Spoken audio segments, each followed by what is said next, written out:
Welcome to episode 51 of Women Who Rebrand. I'm Sareta, your host for today, and I'm joined by the incredibly inspiring Selina Barker. Selina is a life design and career change coach, author of Burnout, creator of the Audible series The Career Change Coach, and founder of Project U and the Goodbye 2022, Hello 2023 journal. Selina has been captivating audiences from all over the world, from business giants such as Google, HSBC, Soho House, to countless other organizations, sharing her expertise in burnout prevention, stress management, energy optimization, and designing a life that allows for both success at work and in your personal life. Today, we'll be discussing all things burnout, from career changes to work-life balance, as well as learning about Selina's own strategies for avoiding burnout. We'll also be exploring how businesses can implement strategies to avoid burnout and how we can create a healthier work-life balance. So, grab yourself a cuppa, make yourself comfortable, and get ready to learn about how to place those healthy boundaries once and for all. So, hello and welcome, Selina. I cannot wait to talk to you about burnout because, as we were saying just before I hit record, this is like the time. We're recording in March, FYI, for those who are listening. This comes out later on in May, but March is notoriously like burnout season, right? Burnout season. March and April. It's not official, but I've definitely noticed it since I've really been focusing on burnout for the past sort of 4 or 5 years, that come March and April, and you could even say into May, that a lot of people are on their knees, they're burnt out, they're exhausted. And my theory is because we have been pushing through here in the Northern Hemisphere anyway, those that are in winter have been pushing through. I mean, we've been in winter now for about 6 months. It takes a lot of extra energy at a time when you're supposed to be hibernating. But, you know, work doesn't slow down just because it's winter. But naturally, that's what we should have been doing. And so we've been pushing through. We've used everything up that's in the tank. You get to spring. It's spring energy. It's like, let's go, go, go. And everyone's just like, I used it all up. I'm exhausted. So it's really, I mean, we've got a huge problem with burnout anyway in our society. It's definitely... It was already massively on the increase before the pandemic. I think people came crawling out of the pandemic with burnout, like levels of burnout at an all-time high. And it hasn't massively dipped back down. So, you know, but add on top of that, the fact that we should have been hibernating in winter rather than, you know, working away and having Christmas and all the rest of it. Yeah, people are tired. I like this whole concept of hibernation in the winter because I don't want to go out anywhere. I don't want to do anything, which obviously makes it a lot easier if you work from home like myself. However, it's like kind of, is it in Spain where they have siestas in the summer? Because I'm often tired when it's really, really hot weather. I can't go full pace because I'm like, it's too much. So, like, when is the perfect time to work? Or, well, okay, not work, be productive. Well, I think the number one thing, the reason why so many people are burning out at such huge numbers is because we're in this whole new digital age where kind of post-industrialist time where we've started to confuse ourselves with machines and think that we're supposed to be able to operate like machines. A lot of people are competing with their jobs with machines. Yeah. You know, so now if you look at the way we view productivity, the idea that the harder you work, the more you do, the longer hours you do, and it is still glamorized. We are doing a lot to shift that in our culture, in our society, and for sure we are, but there's a long way to go. But this idea that the more you work, the harder you work, the longer hours, the more you will put out into the world, that's wrong. You know, all the studies show that actually the people who don't take breaks during the day, even though they've worked longer hours than their colleagues who do take breaks, it's the colleagues that took the breaks that will have got more done at a better quality by the end of the day. But we're not being taught. Yeah, exactly. But we're not being taught that stuff because we're not machines.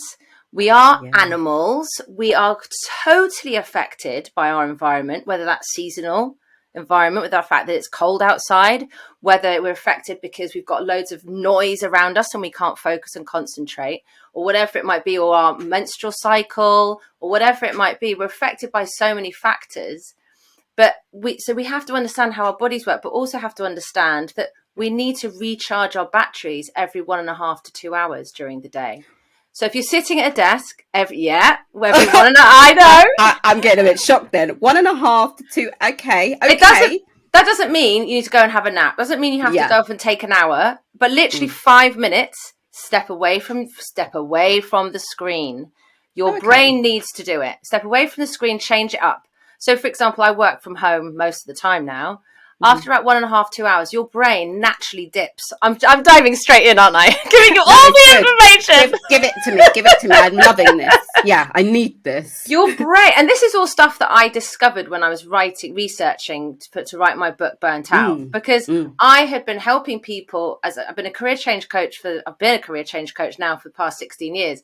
And so for many years, I was helping people who were from a place of burnout to recover, get themselves back, get their energy back, and figure out what part of the way they were working was causing them to be so stressed that they were burning out. But I didn't know the ins and outs of how the human body operates, how it needs to be to thrive, what we need to give ourselves in order to thrive. And what I discovered was the way that we work and our understanding of productivity goes completely against what we actually need in order to thrive. And when we think, oh, that person who's valiantly at the desk working all hours, barely getting up to, for a toilet break, is the one who's like smashing it. When you're in that state of stress, the only way you can operate like that is putting yourself into fight or flight. When you're in that stressed out fight or flight state, your IQ drops. You're stupider. You make more mistakes. You get tunnel vision. You cannot access the part of the brain where your intuition, your creativity, your rational thinking, it operates. You can't access that part of your brain when you're in a state of fight or flight. So the idea that I'll just keep pushing through, do these long hours to, really smash it and succeed at work is so wrong. So we have to take these breaks every 1.5 to 2 hours, and it can literally be 5 minutes. I'll get up from my desk. I'll go and put a wash on. It doesn't have to be like, I don't have to go and put my yoga clothes on and do a 2-hour yoga session to recharge my batteries. I can go pop down the road, get the milk, put a wash on, fold some clothes. It doesn't have to be glamorous, but what it means is I've stepped away from the screen. I'm now in an automatic kind of rhythmic meditative state with what I'm doing, not really having to use much thinking, problem solving as I put stuff into a washing machine, but it gives my brain a chance to take a breather, take a step back, recharge. I'll come and sit back down, have water, and then I can go again. And so it's just recognizing that we are not machines and that we need certain things as we work throughout the day to help keep ourselves topped up. And then you get into physical energy, emotional energy, mental energy, and all of that stuff. But we do actually know how to do this stuff. And once you understand it, once you give yourself permission to help yourself to thrive, it's all stuff we know how to do. It's not about learning new things. We are designed to thrive. Our bodies and our brains are designed for it. And burnout is your body and your brain's way of going, stop. That something has got to change. This is not working. Your body is just flooded with adrenaline for far too much of the day, because that's ultimately what burnout is. It's being in a stressed out state for a prolonged period of time until your body just pulls the plug. I'm out. We're on strike.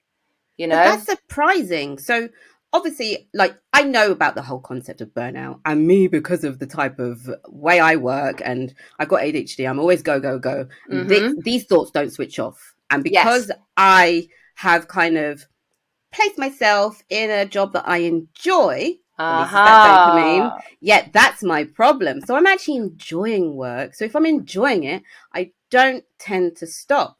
But what you said about burnout, it's not just the end result. It's the constantly not giving yourself breaks and everything like that. You're not going to be productive. So that's kind of part of it as well, right? So as in, you're not going to be productive if your brain has switched off because you haven't given it a rest. Yeah.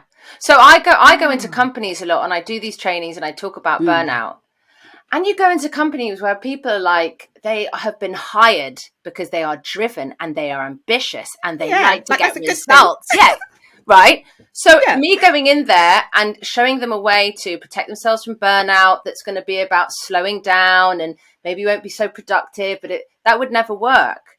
So what's really works is the fact that what I discovered through my research was that if you learn to manage your energy, not only do you protect yourself from burnout, not only do you get to really enjoy being in your body, being in your day, like you feel energized, you feel calm, you feel focused. But if your whole agenda were purely, I want to learn how to be my most productive and perform at my best, you'd learn the exact same thing.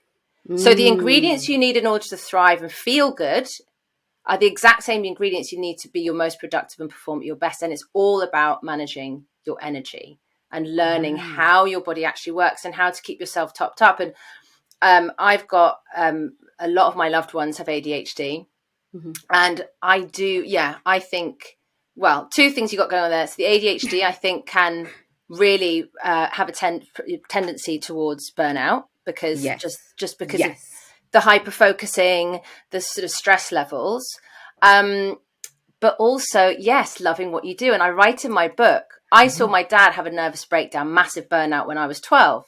Oh, wow. So I always knew, watch becoming completely consumed by work. So I was like, I know what I'm going to do.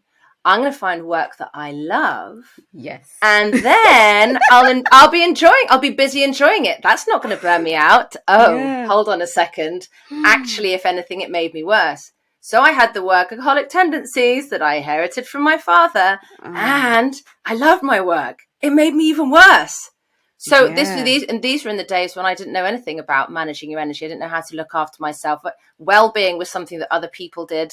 It was like a hobby. Yoga or something. Do you know what I mean? Like either you do it or you don't, and I didn't do it. I was like, that whole thing is like, I'll rest when I die kind of thing. I was in that headspace. And so I did used to burn out. I'd have what I call mini burnouts. So not severe ones, but I'd have get these points where I just frazzled, burnt out, pick myself up again. But I just found myself in this constant cycle. And I just, after a few years, I was just like, I can't keep doing this. Like this can't be loving my work this much, can't come at the cost of my well-being. There has to be another way. And so that's what sort of really set me off on this journey of like, right, I want to help myself. And then more and more people were coming to me because they were burning out. And I was like, I'm seeing more and more people around me burning out. What is going on? And why are we normalizing it? And not even normalizing it, but wearing it as a badge of honor, glamorizing it a bit. Like, oh my God, I'm so busy. I've got so much going on. That we've got to watch where we start to, slightly, glamorize it. But most of all, normalize it and accept it. Life is stressful. Work is stressful. Burnout is inevitable. There's a big narrative of that going on. And that's as you said, it's kind of like because we're in a digital age, there's less of that. Well, I finished my job. I've gone home. My job cannot contact me unless they ring me on the house phone. Yeah. Which you could ignore. I've got a house phone. It's like the shape of a burger. I don't even know it's plugged in. I don't know the number or anything. I do as well. It's like it's not plugged in. It's like, whatever, man. Get me on my mobile. But then it's like, okay, it's convenient to have your emails or whatever on your phone, but that means it's always with you. And I think that's part of the problem of this crisis of burnout, because it's like your work-life balance are kind of intertwined. Yeah. And work has become many people's lives. Like, that's the majority of their life. Yeah. I think it's like, but how do you get that right balance, especially if it's something that you love? Yeah. So first of all, I think it's really important to recognize that this is a brave new world that we're in, this digital world. So like our parents' generation didn't deal with this when they were our age. They didn't have that. They didn't have their smartphones with their email on it and everything. Like you say, you went home unless someone's calling on your landline. So they were able to create a natural boundary between home and work life a lot more. That said, my dad was a workaholic, had a massive nervous breakdown. So it was definitely going on. I think it's really important to recognize that we are in this brave new world. We've never been in this place before where we have so much constant access to one another, to our work. And so we don't have that natural boundary anymore that we had 20, 30 years ago. Well, 30, 40 years ago. So it's really important to have some compassion and to recognize that we are now having to learn how to put in place those boundaries. So, for example, making sure that that you actually do have a time in the morning, in the afternoon and evenings where you create these transitional periods, going first of all in the morning, okay, I'm coming out of home mode, coming into work mode, if you need that sort of motivation. But definitely if you sort of got yourself into, work state, by the end of the day, you need to do things, particularly if you work from home, that help you transition out of work and into home, and really have some clear boundaries. What is that home time all about? What is that going to be about? And so much of that does need to be about recharging your batteries, calming your nervous system, and but doing things that are really enjoyable, doing things that engage your brain, because it's certainly not like, right, to rest my brain, I now have to sit and just quietly contemplate the inside of my head and find some sort of inner calm. Exactly. That would drive me mad. I would go crazy. I have to have movement involved, or I have to have, for example, if my brain is going really like full on, it cannot stop, which can happen at certain times, doing things like a Sudoku puzzle, like doing things that for me really works, because my brain is fully engaged. So now it's not thinking of work or anything else, because it's really absorbed in figuring out this puzzle and doing all of that. But it's doing it in a way that's allowing my brain to rest, because it's not trying to figure out 101 different things work related, or coming up with ideas, or trying to bat the ideas away, or just, so it's actually finding what works to help you calm your nervous system, get out of your head into your body. And that can be movement, it can be some form of exercise, it can be creativity, it can be having a hot bath.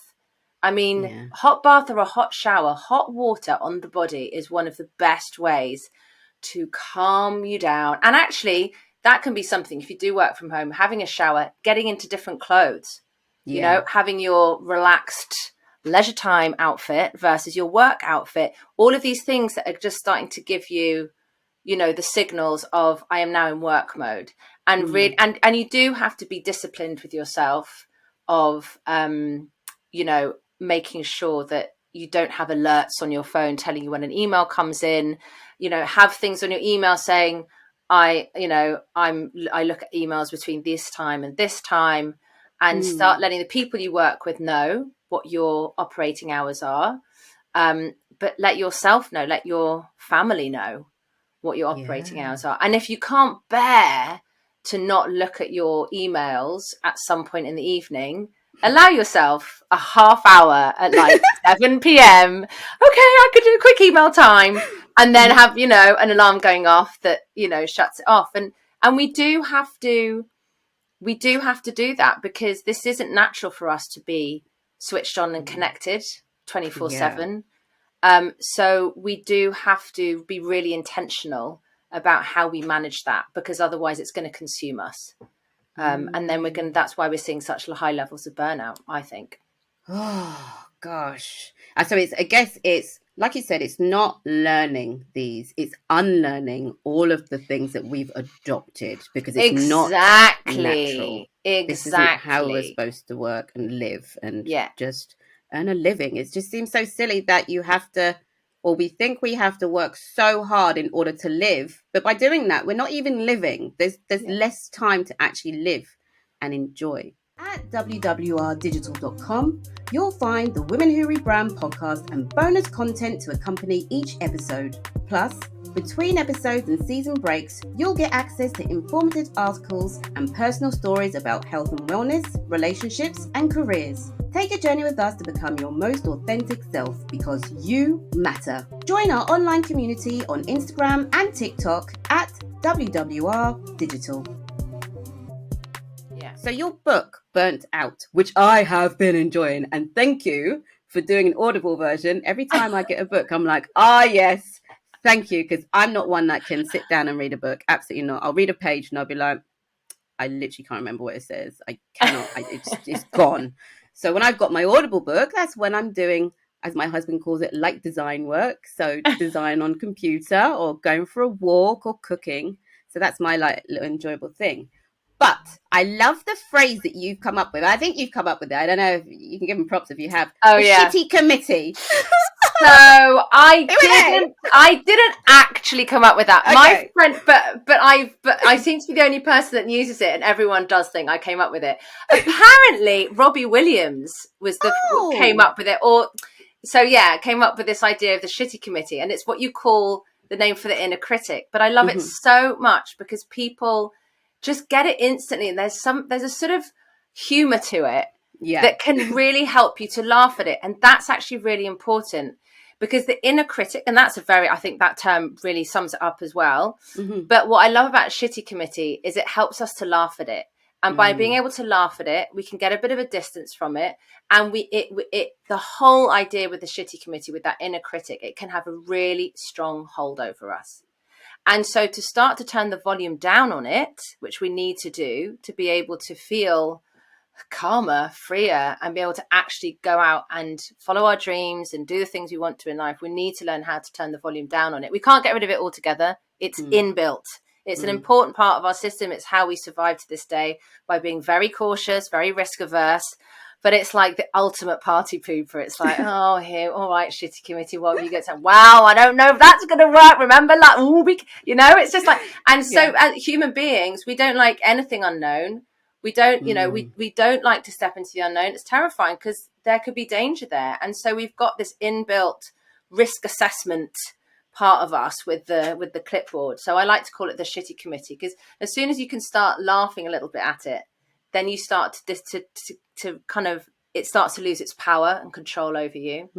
And so it's to really explore. The way I talk about it is nowadays actually is because I used to talk a lot about listen to what the shitty committee is saying, and then prove that what it's saying is not the truth. Because what we think, it's always backing up what it's saying. You can't do this. You're not good enough. And here are all the reasons. Look at all these things that happened in the past that can prove that. So a great way is to turn around and go, hold on a second. No. Because that, say, for example, you can't career change at this age. Who could you, like, it's too late. Hang on a second. Wait there. Look at all these examples of people who are older than me that changed career, who are in a very similar position to me. So that's one way is to prove that what the shitty committee is saying is not the truth. But actually, I'd go a step further now and say it's really important we become friends with our shitty committee. It's not about pushing it away. It's about going, okay, let's hear what you've got to say. And you know what? In some situations, it might have a point. Might be like, you haven't got time for this. Okay, well, let's actually have a look. Because if you're anything like me, I like to think I can do it all. And I want to do it within the next 3 months. Otherwise, it's too far in the future and it's just not good enough for me. Yeah. So I will pile way too much on my plate, be completely unrealistic about what I can do. So if my shitty committee is saying, you do not have time for this, then I'll go, okay, well, actually, maybe let's actually have a little look at what I think this could take. Well, if I give it a bit more time, is my shitty committee going to back off a bit? So sometimes what it has to say, but sometimes it is just filling us with doubts and fears. Sometimes it's the voice of people in our past that were mean to us, that said horrible stuff. And it's just sort of being, carrying it through. So it's a real complex part of us. And sometimes this is the stuff you're dealing with through therapy. But sometimes it's actually just going, I get it. I hear you. You're scared. It's totally natural to be. You've got to have a dialogue with it sometimes. It's totally natural to be scared. But we're going to do it. I'm still going to do it. And if I need help, I will ask for help. But I'm going to give it a go. And, whatever it is you're worried about, what if the worst case scenario happens? We'll survive it. We'll be okay. So it's like, and the shitty committee is very concerned about us looking like an idiot, failing, in the face of society, because it perceives that as a huge threat, because once upon a time it would have been. If we were in that tribe, wherever we were, and if we were rejected by the tribe and thrown out into the wilderness, we wouldn't have survived. So that fear of being rejected by those that we feel are part of our community that we want to look good in front of, you've got to again have compassion and recognize this stuff goes way back. Something in ourselves is like, no, you've got to fit in, you've got to belong, you've got to fit in, you've got to belong. So if you go, actually, I'm going to do things slightly differently, then there's a lot of fear that can come with that. So if you're going to live a life that you create, a life lived to your own rules, and you're going to dare to go after your dreams and be a bit different, then you have to get used to being with your shitty committee, because it's not going to go anywhere. It's going to be freaking out all the time. I think that's why I liked that phrase, because I could visually imagine me on a stage and like a whole audience sitting there with all these different persons, like little me, that person from primary school, that family member, but then all the different versions all have something to say. And yes, there is someone that is sometimes making sense. Like you said, you're doing too much. Maybe you shouldn't wear that skirt because it's a bit cold outside. So it's like, listen to what they've all got to say, and then they can take a vote, right? That's how I took that. So that's why I loved that phrase. I'm like, okay, you lot are there for me, but some of you need to be ignored. You're not allowed in the room next time. Exactly. So, yeah. Like, ultimately, the shitty committee is there to keep you safe. It doesn't care about you being happy. What has that got to do with it?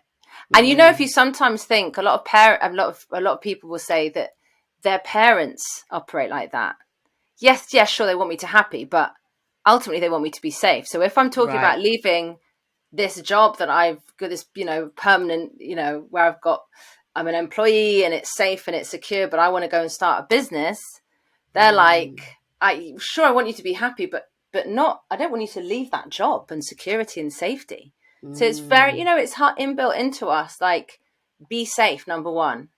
And then if you can, be happy. So we have got that inbuilt into us. So I think it's also really important to recognize that behind it is a desire of the shitty committee to keep us safe. It will stop at nothing. It will throw whatever it needs to at us to make us not do that scary thing in the unknown, like including being really horrible and mean. So that it's like, I will use anything that I can to stop you in your tracks. So it's not there to torture us. It is ultimately there to keep us safe. We have to help it to understand it's okay. I know you think this is terrifying and very unsafe, but I'm doing it anyway. Can we have a cuddle? We're going in.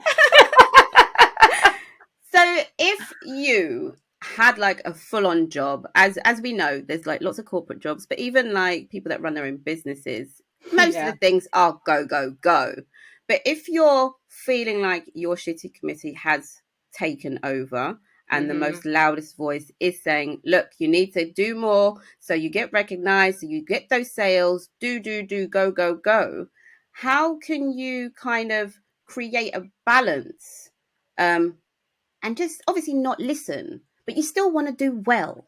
Do you know what? I recently had a real shitty committee attack, and it was saying very similar thing to what you're saying.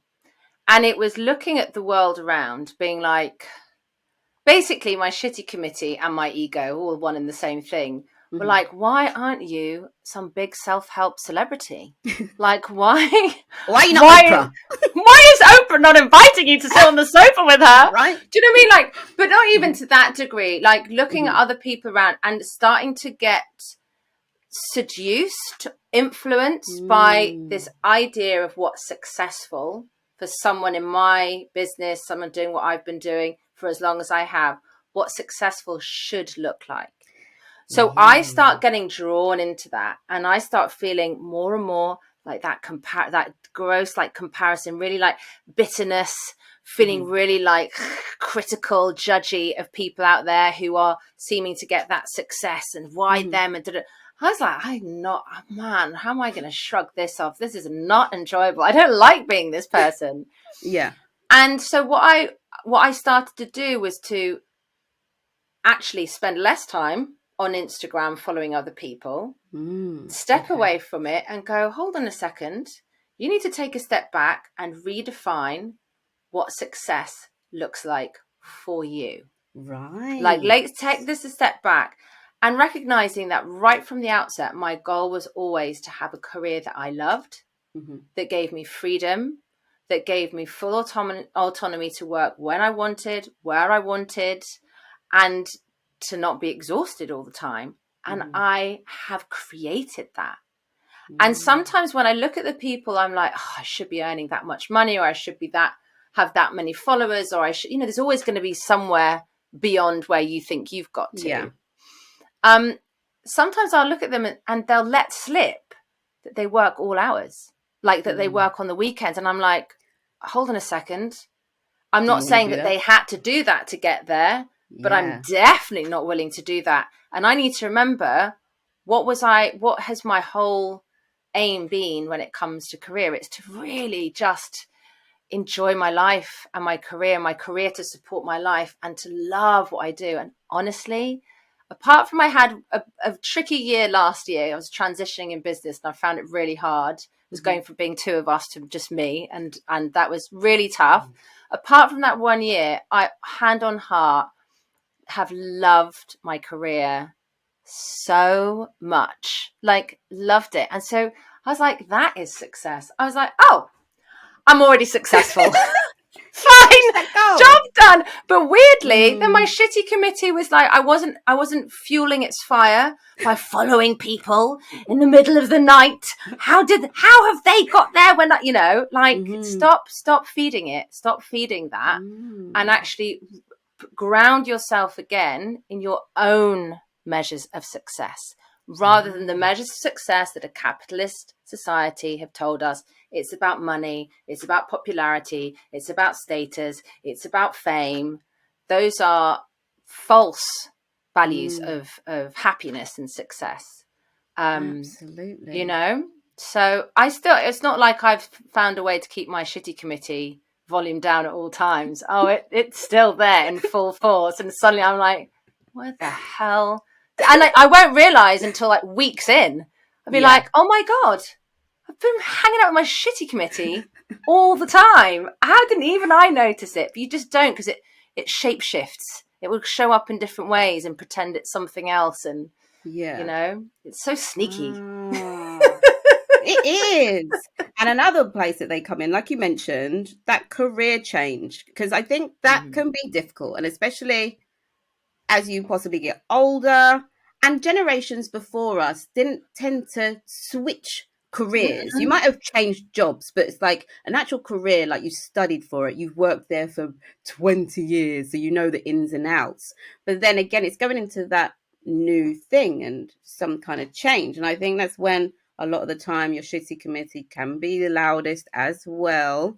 Yeah. But how do you deal with actually changing careers? I've done it many times, and I'm like, let me dip my toe in there and then get a bit obsessed, so I learn everything in like the first 2 weeks. But that can be quite scary to a lot of people, actually changing careers. Yes. Especially if you're older, right?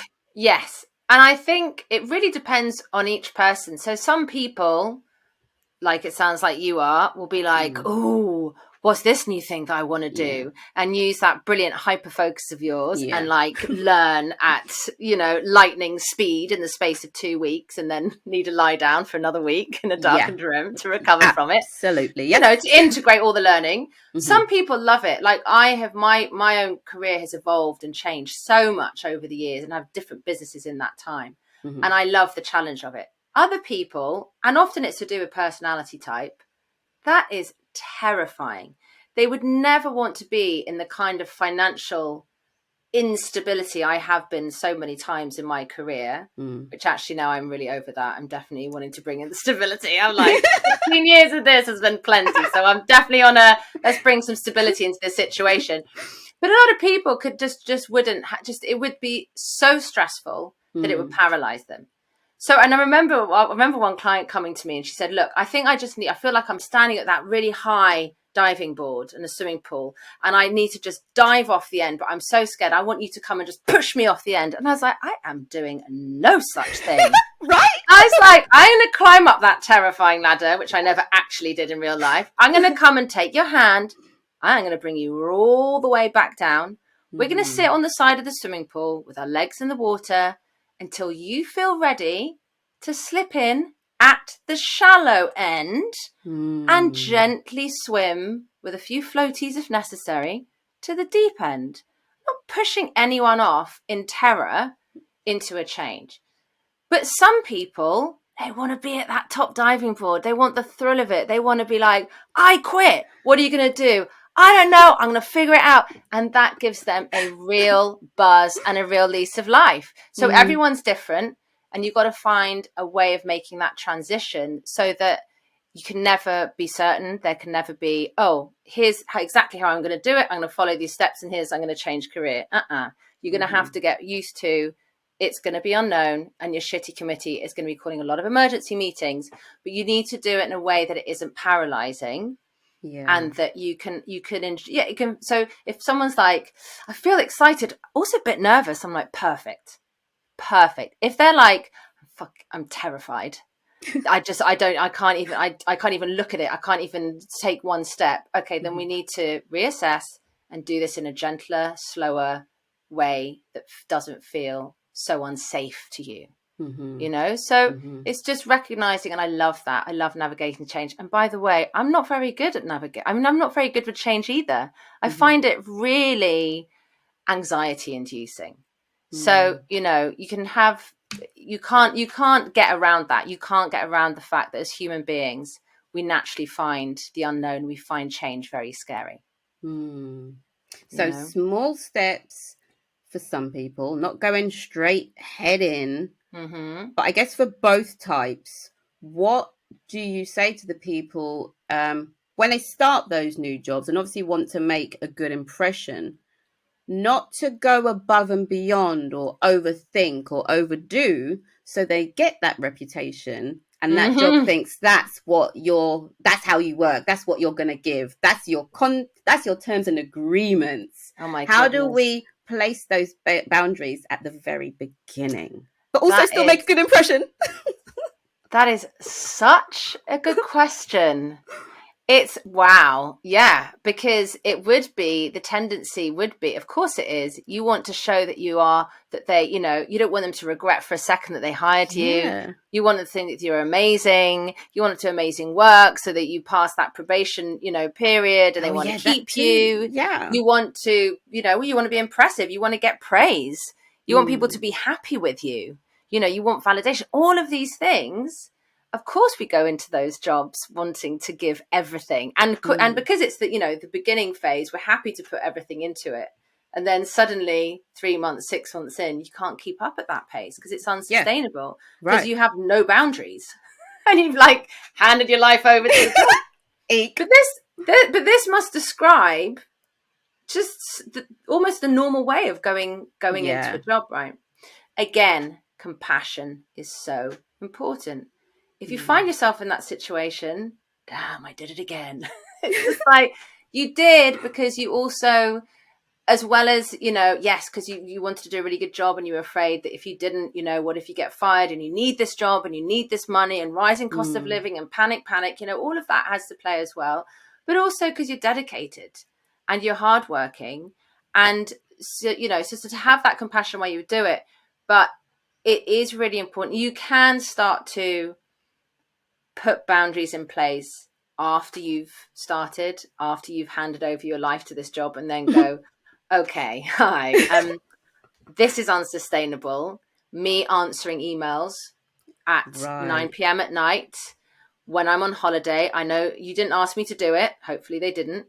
But I think people have come to expect that. I take full responsibility. I let people think that I would do that because I was doing it. But if I carry on like this, I will burn out and then I won't be any good to anyone. So I need to now actually start putting in some boundaries. And in a really good workplace, they will be like, why were you answering my email at 2 a.m.? So a really good boss will be watching out for that. But we can't always rely on the people managing us to be looking out for our boundaries.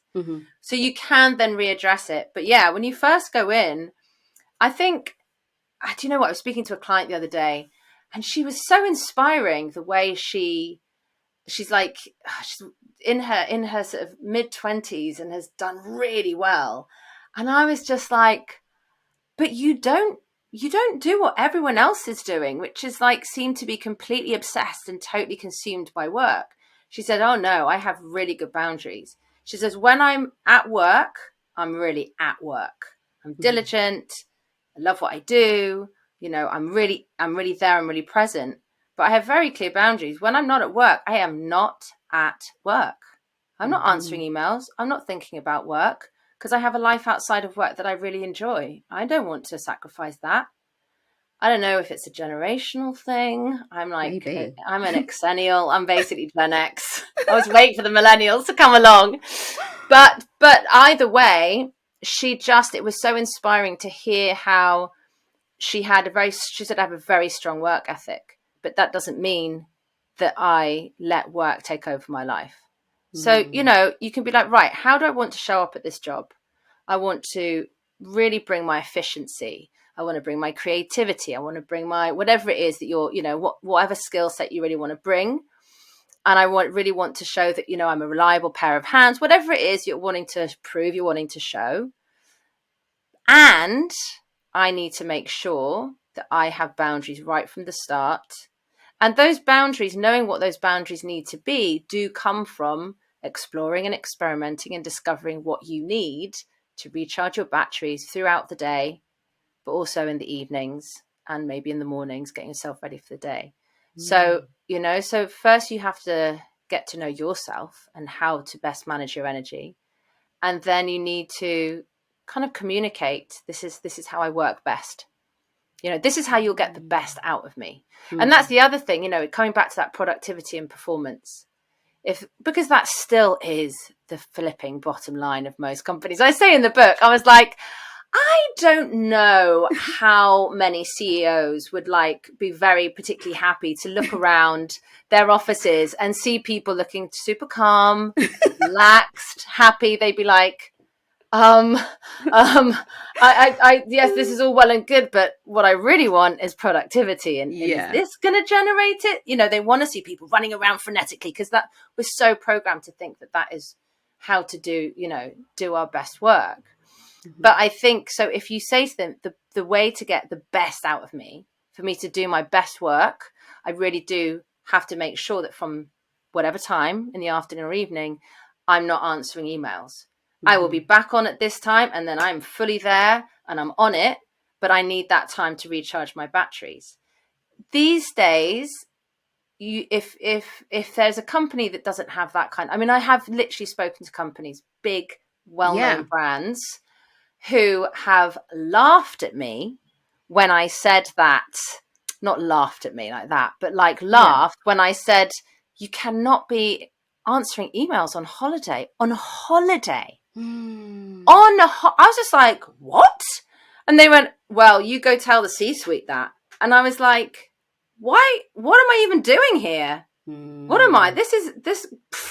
There's pointless me telling you how to manage your energy when you don't have the backup of those at the top. Like if they're not, but I'm glad to say that the majority of the big companies that I've gone in and done workshops and done trainings, they have a very open. I mean, I asked someone the other day, I said, look, how are you guys on the whole answering emails? Do you want people to be answering emails at any time of day? Or are you okay if they're like, have a boundary, I don't answer from this time? And they were like, everyone needs to be flexible because some people might be like, well, I go and pick up my kids. So I actually do like to do some emails at between 8 and 9 p.m. because, you know, I move things around, so I want flexibility.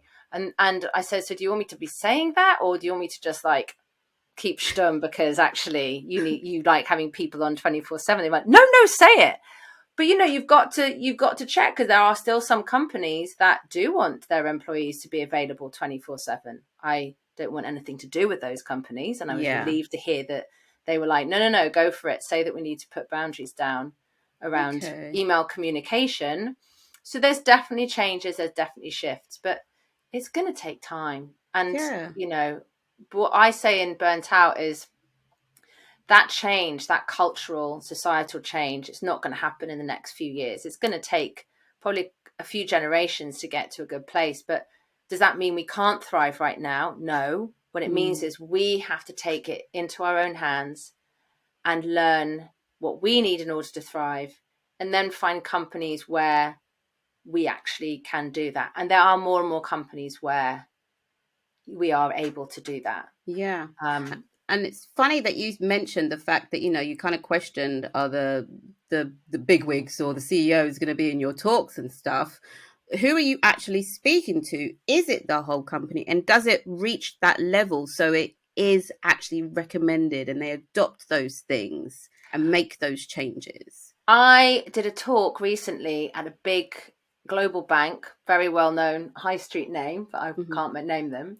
And one of the heads of came and shared her story about how she had burnt out. And this is why we were having this talk today with me talking about burnout, because this is something that we really need to address, and we need to recognize how easy it can be to get so consumed and not look after our well-being and burn out. I was so moved because I was just like, she was so vulnerable to share her story and she wanted to share it as an example of what will happen. And they were really dedicated to putting in the infrastructure. They understand some seasons are really full on, really busy, but we really need to work together to find ways. And they were talking about the best thing to do is perhaps work with each team figure out how to do it, rather than a blanket, this is how everyone's going to do it, one size fits all, because it doesn't work like that. So work as teams with the personalities in those teams, with people with, how they like to work, and figure out how you're going to do this in a way that you guys can look after yourselves, particularly in the busy times. It was really moving. I was just like, oh, this really gives me faith. Of course it was a woman. Making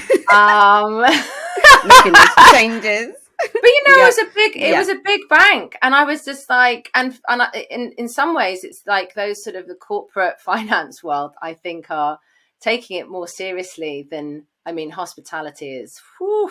Yeah. That media and entertainment. Oh my goodness! Wow. Yeah. TV, film, hospitality, obviously NHS. But those are the places where burnout and teaching.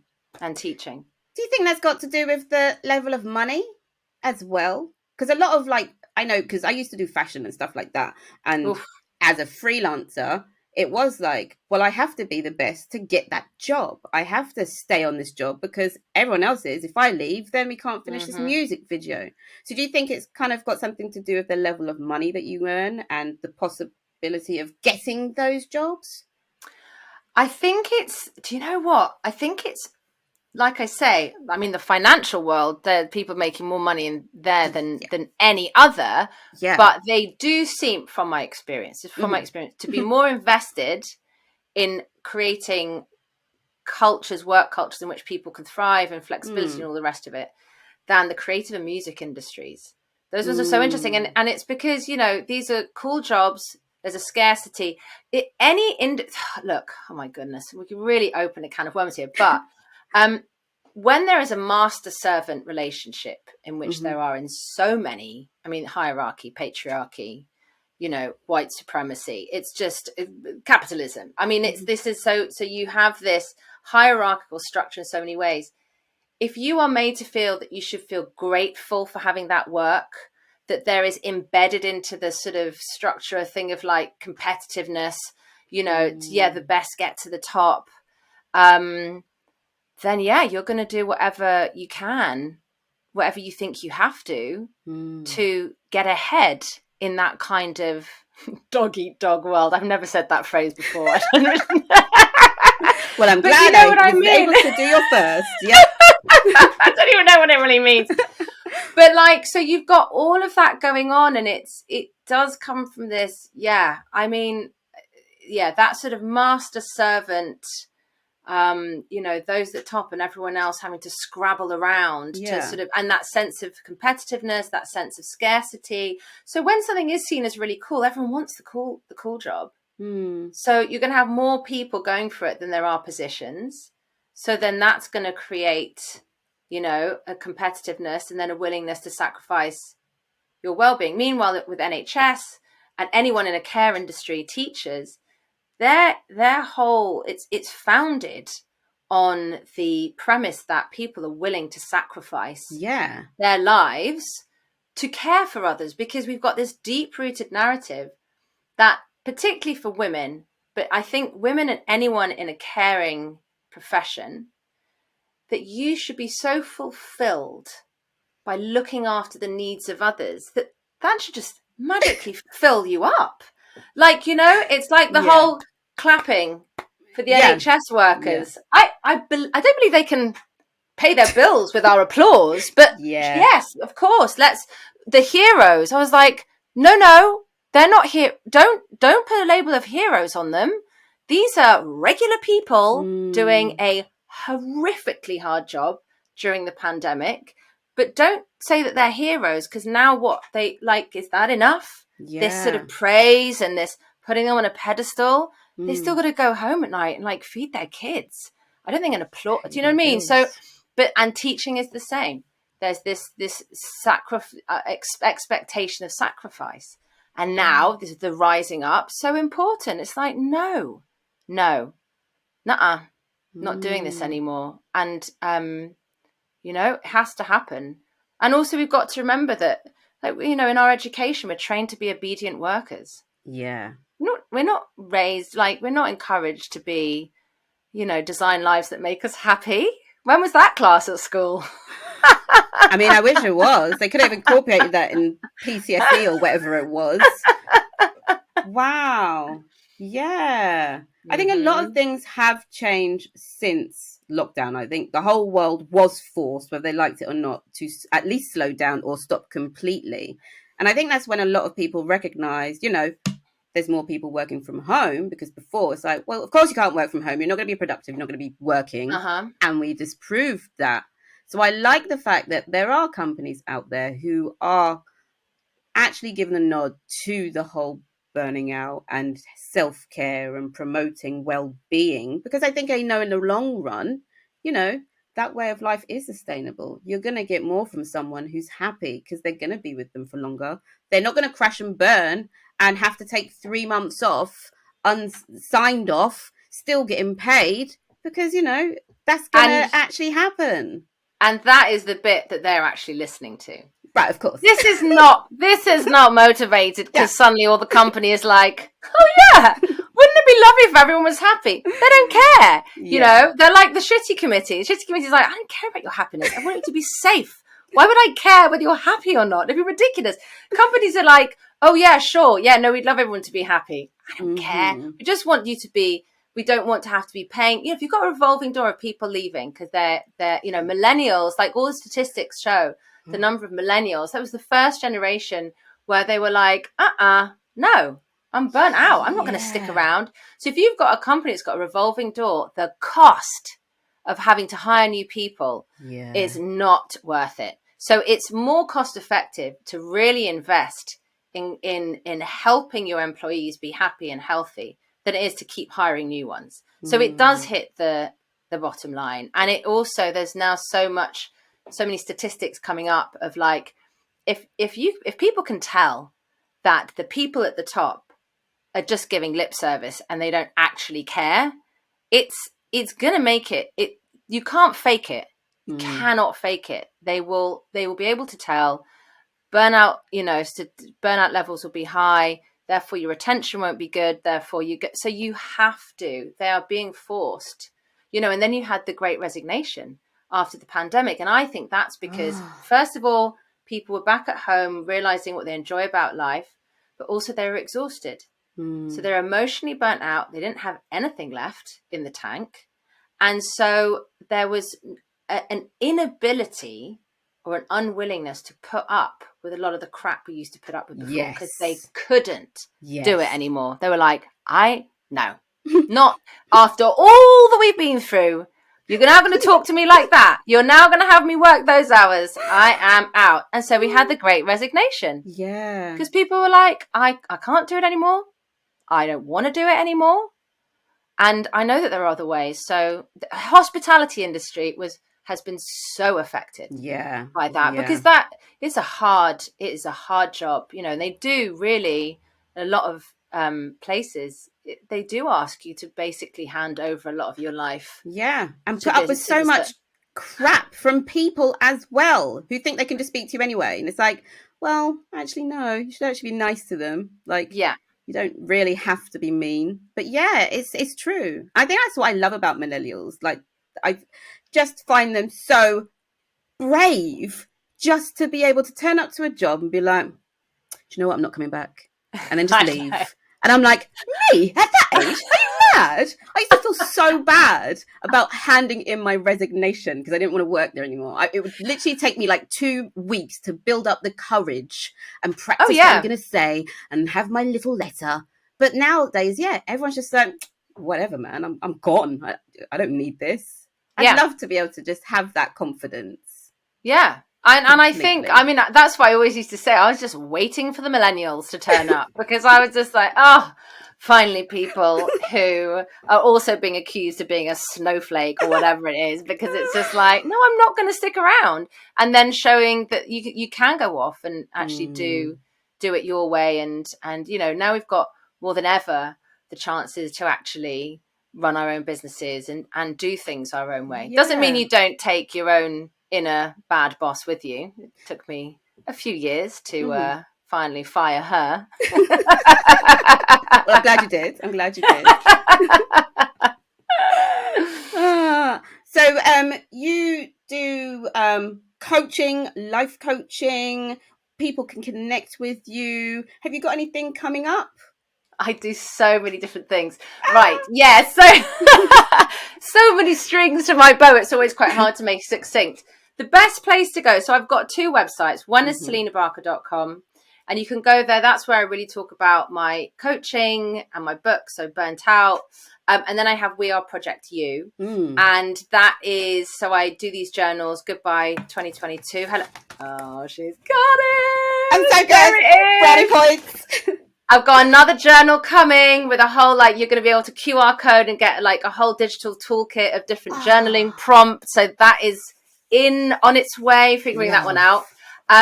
So yes, so that's where I really like to create tools, journals. A podcast will be coming. I do workshops. I've got a membership called Club U. So all sorts of fun stuff there.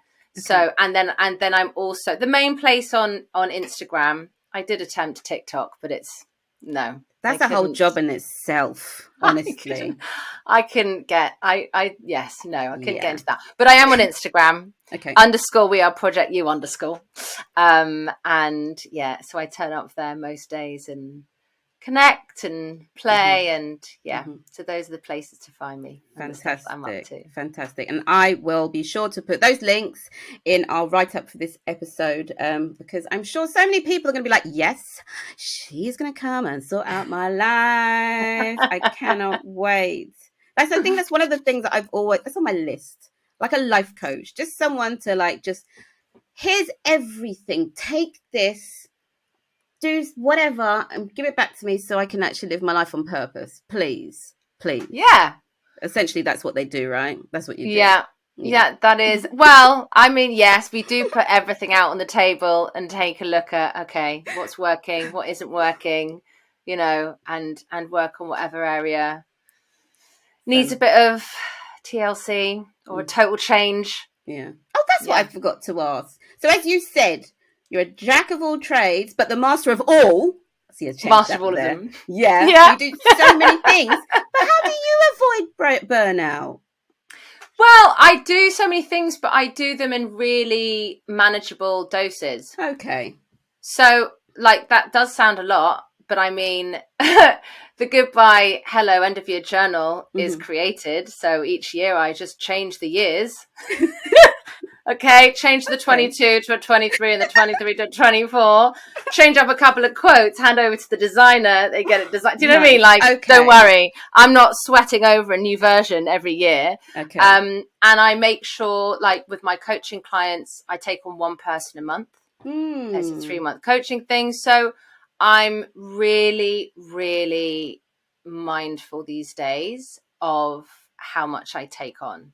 Brilliant. And you know, there's I have to be okay with that. Like, I choose to spend time with my son in the afternoons. I choose to hang out with a friend. I choose to do exercise, like, instead of working all hours. And so, yeah, I do practice what I preach now. I was gonna say that. In my head, I was like, say practice what you preach. That's a good one. That's a good one. That's a good one. I had it on repeat going in my head. So, I do actually do it. So not only are you just an amazing human being, you practice what you preach, and you are authentic. So I can still be a hot mess at times. So, like, you know. Well, that's balance. That's balance, right? That is balance. That is the balance. Yeah. Thank you so much, Selina. I have actually learned a lot. I've been taking mental notes, and I have been listening to the Audible, and I'm going to listen to that podcast as well, which we didn't have time to talk about. But yeah, I think, I'm going to adopt these changes, because it is about that reflection and thinking, what is it what does success mean to me? And do I want the life of someone else who's working on weekends and working like up till 4 o'clock in the morning and 2 hours sleep? No, I don't. So what's the point? But also play a longer game. Be like, okay, you want to get to where they are, but rather than getting to where they are in the next 5 years, why don't you go maybe in the next 30? Yeah, like, play a longer game. My whole thing is like, I'm going to get rich slowly. Really slowly. Well, if you do that, there's less chance of you spending it all now and having none left later. So it's a good investment. Exactly. So, Smart. I love that. Okay. Thank you so much. Take care. Thank you. Bye. Bye. We hope you enjoyed this episode of Women Who Rebrand. Be sure to subscribe and leave a rating to keep up with upcoming episodes. Join our online community on Instagram and TikTok at WWR Digital. And stay tuned for our next episode featuring another fantastic guest ready to discuss the most insightful topics. Thanks for listening.